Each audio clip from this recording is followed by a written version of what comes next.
اگر کوئی ایک دو بدتمیز اور گھٹیا لوگ ہوا کرتے تھے تو کوئی 4 10 15 ان کو روکنے والے ہوا کرتے تھے۔ یہ میری زندگی کا پہلا واقعہ ہے کہ میرے ملک میں اسلامی جمہوریہ پاکستان میں ایک لڑکی جو ہے وہ بھلے ہی ٹک ٹاکر ہو، اس کے پاس پوری آزادی ہے، وہ کہیں بھی کسی وقت بھی پھر سکتی ہے۔ وہ 400 لوگ کون تھے؟ ہمارے سوشل سیٹ اپ کی اتنی بربادی کیسے ہو سکتی ہے کہ 400 لوگ کتوں اور بھیڑیوں کی طرح ایک لڑکی کو نوچنے اور چچوڑنے میں لگ گئے۔ میرے قانون نافذ کرنے والے اداروں سے کی بات کریں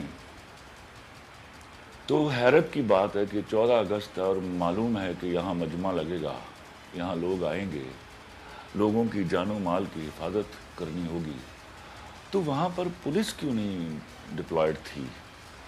وہ اتنے بڑے پارک میں اگر کوئی معاملہ لڑائی کا ہی ہو جاتا ہے تو ہجوم کو سنبھالنا بہت مشکل ہو جاتا ہے، تو پولیس وہاں 15 پہ فون کر کے پولیس کو کیوں منگوانا پڑ رہا تھا؟ پولیس وہاں موجود کیوں نہیں تھی؟ اور دوسری بات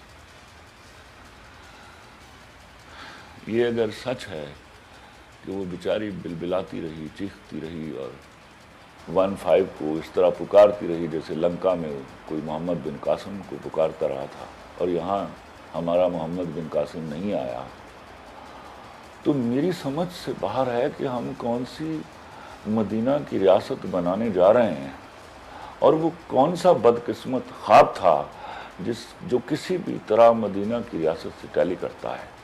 یہ تو تھی ریاست کی بات۔ میں ان 400 بچوں کے بارے میں سوچ رہا ہوں، ان فیملیز کے بارے میں سوچ رہا ہوں جن کو وہ بلانگ کرتے ہیں۔ ہمارے ہر گھر میں کم و بیش ماں اور بہن ہوتی ہے۔ ہم گنہگار لوگ ہیں، لیکن خدا کے واسطے اتنی شرم تو ہونی چاہیے کہ کسی کی بیٹی، کسی کی بہن اگر آپ کے ہتھے چڑھ گئی ہے تو آپ میں کوئی بھی غیرت مند نہیں ہے، آپ میں کوئی بھی ایسا آدمی نہیں ہے جس کی حمیت جو ہے اس کو یہ روک نہیں رہی یہ واقعہ ہونے سے۔ کوئی نہیں جان پر کھیلنے والا، کوئی نہیں ان کو روکنے والا۔ اور جو میں آج ٹویٹر پر رہا سارا دن، جو میرا کام نہیں تھا، جی، اور میں نے وہ ویڈیوز بھی دیکھی اور میں نے کچھ بد نصیبوں کے کمنٹس بھی سنے جنہوں نے اس بات پر یہ بات بھی کہی کہ اس کو کیا جانے کی ضرورت تھی۔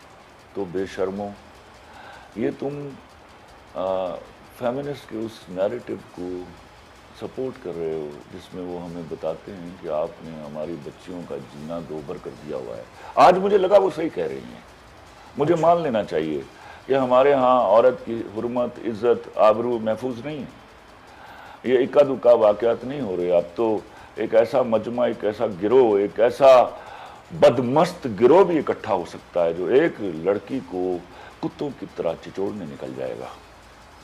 میری سمجھ سے باہر ہے یہ جو ہوا ہے، اور میں حیران ہوں کہ آج وہ صاحب اقتدار جو لوگ ہیں وہ کس شرم سے، مجھے تو کل پتہ چلا، کل رات کو کہیں پتہ چلا اس واقعے کا، کیونکہ یہ واقعہ رپورٹ نہیں ہو رہا تھا۔ تو میری تو سمجھ سے باہر ہے کہ ہم ارباب اختیار اگر ان کے ہاں شرم اور حمیت نام کی شے ہے تو ان کو نیند کیسے آتی ہوگی؟ صحیح۔ وہ لڑکی کسی بھی کام وہاں گئی تھی، کسی کی جرت نہیں ہونی چاہیے تھی اس کی طرف میلی نظر سے دیکھنے کی۔ بالکل خلیل صاحب، ظاہر ہے اس کے پیچھے کیا طبیعت کی کمی ہو سکتی ہے، جہالت اور تعلیم و شعور کی کمی ہے۔ میں سوال آپ کی طرف لے کر آتا ہوں، ذرا اسامہ کو بھی گفتگو میں ہم شامل کرتے ہیں۔ تو اسامہ صاحب، یہ آج تمام دن ہم سنتے رہے فیاض الحسن چوہان صاحب کو، راجہ بشارت صاحب کو، کہ یہ وہاں 90,000 لوگ تھے تو پارک کے اندر سیکیورٹی دینا ممکن نہیں تھا، لیکن پارک کے باہر پولیس موجود تھی، پارک کے اندر سیکیورٹی CCTV کیمرے موجود ہیں، اس کا عملہ موجود ہوتا ہے جو اس کو مانیٹرنگ کرتا ہے۔ کیا یہ تمام لوگوں کی چھٹی تھی؟ 3 گھنٹے تک یہ کیا کچھ ہوتا رہا اور حکومت کے کسی ادارے کو خبر تک نہیں ہوئی؟ کتنی بڑی غفلت ہے یہ، اور پھر اس کو آج بیانات کے ذریعے جسٹیفائی کرنے کی کوشش کی جا رہی ہے۔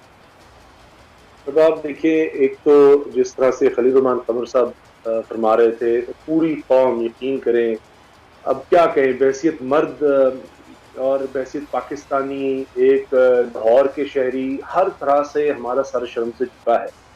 اور اس کے بعد اس طرح کے بیانات جب سامنے آتے ہیں تو اور زیادہ طبیعت بے چین ہو جاتی ہے کہ یہ کیوں اس طرح کے بیانات دیے جاتے ہیں. ایک واقعہ ہو گیا بجائے اس کے کہ اب آپ جو اس میں ملوث ہیں ان کو پکڑیں جلد از جلد تاکہ ایک کانفیڈنس بحال ہو, اعتماد بحال ہو ہماری بچیوں کا, ہماری خواتین کا, سب پاکستانیوں کا.